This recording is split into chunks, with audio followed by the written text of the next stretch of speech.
സഹോദരങ്ങളെ, ഇന്ന് നമ്മുടെ 55-ാമത്തെ നറുക്കെടുപ്പാണ്. ഈ 55-ാമത്തെ നറുക്കെടുപ്പിൽ വന്ന ആളുകൾ നമുക്ക് നോക്കാം. സക്കരിയ KP, അബ്ദുൽ റഷീദ് KC, അബ്ദുൽ സലാം കല്ലിങ്ങൽ, അൻവർ സാദിഖ്, മമ്മിക്കുട്ടി, ബുഷറ ബീവി, ഷംസു NP, അൻവർ, അബ്ദുൽ കരീം, സമീർ കരിയാട്ട്, ഉസാമത്ത് EKM, സാബിറ കണ്ണൂർ. ഇത്രയും 12 പേരാണ്. ഇതിലൊരാൾക്ക് നമുക്ക് നറുക്കെടുത്ത് കൊടുക്കാം. ഇന്ന് നമുക്ക് സത്യവേദസാരങ്ങളിൽ നിന്ന് ഏതെങ്കിലും ഒരു പേജ് എടുക്കാം. മുൻകൂട്ടി എടുത്തു വെച്ചിട്ടില്ല.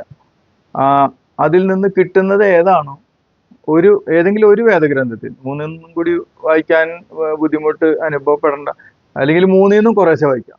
3 ഗ്രന്ഥത്തിൽ നിന്നും കുറേശ്ശെ വായിക്കാം. ഈ ഒരു പേജാണ് എടുത്തത്. ആദ്യം തന്നെ നമുക്ക് കിട്ടിയത് ബുദ്ധിയുള്ള സജ്ജനങ്ങളെ എന്നുള്ളൊരു വാക്കാണ്. ഇതുവരെ നിങ്ങൾക്ക് അതീവ മൂല്യമുള്ളതും വിലമതിക്കാനാവാത്തതുമായ ജ്ഞാനമാകുന്നു നാം വ്യക്തമായി വിവരിച്ച് നൽകിയത്.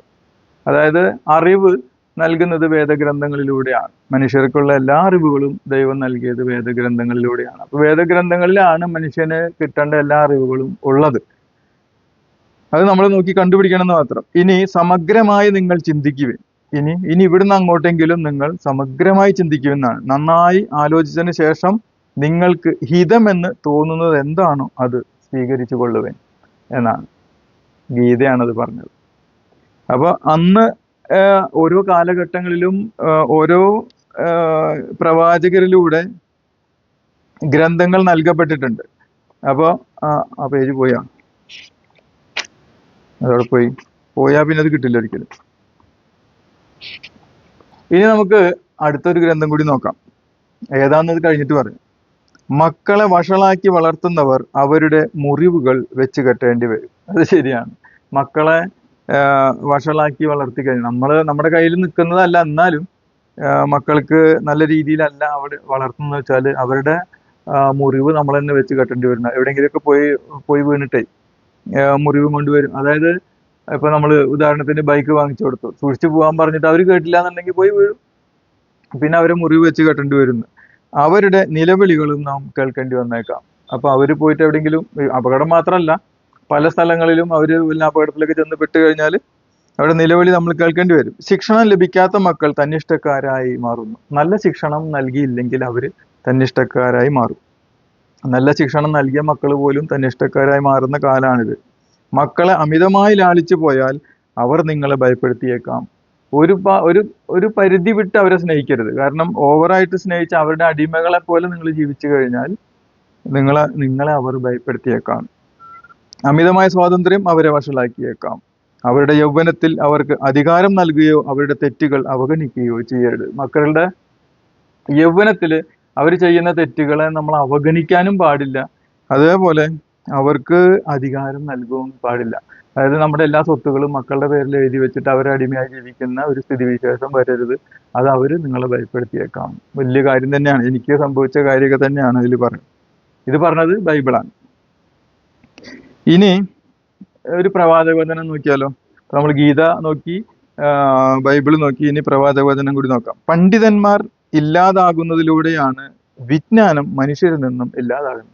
പഠിച്ചിട്ടുള്ള ആളുകൾ, അറിവുള്ള ആളുകൾ ഇല്ലാതായിക്കൊണ്ടിരിക്കുകയാണ്. അങ്ങനെ അറിവുള്ള ആളുകൾ ഇല്ലാതാവും തോറും ഭൂമിയിൽ നിന്ന് തന്നെ വിജ്ഞാനം, മനുഷ്യരിൽ നിന്ന് തന്നെ വിജ്ഞാനം ഇല്ലാതാവും എന്നാണ് പറയുന്നത്. അവസാനം മൂഢന്മാർ വിദ്യ പഠിക്കാൻ തുടങ്ങും. ഇതൊന്നും എല്ലാം കഴിഞ്ഞിട്ട് മൂഢന്മാര് വിദ്യ പഠിക്കാൻ, അവരാണെങ്കിൽ സ്വന്തം അഭിപ്രായങ്ങൾ അനുസരിച്ചായിരിക്കും വിധി കൽപ്പിക്കുക.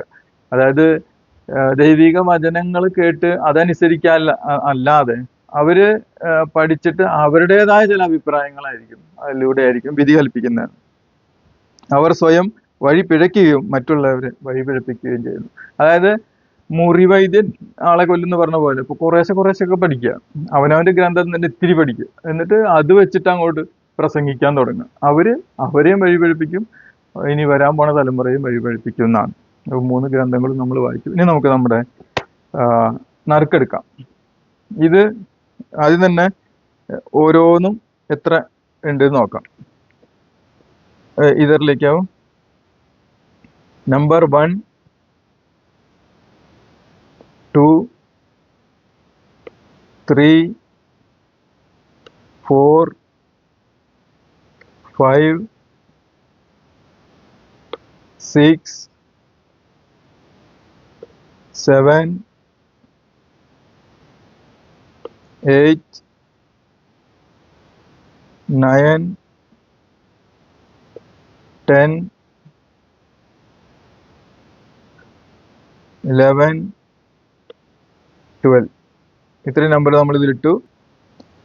ഇനി ഇതിൽ നിന്ന് ഒരാളെ എടുത്തിട്ട് ഇതിൽ ആർക്കാ കിട്ടുന്നതെന്ന് നോക്കുക മാത്രമേ വേണ്ടൂ. അപ്പൊ നമുക്ക് നോക്കാം.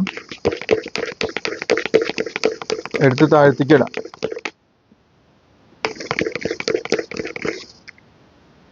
ഇത്രയും എടുത്തിട്ടുണ്ട്, പക്ഷെ നമുക്ക് ഒരെണ്ണം മതി.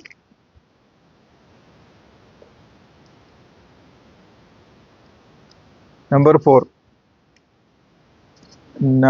4 അൻവർ സാദിഖ്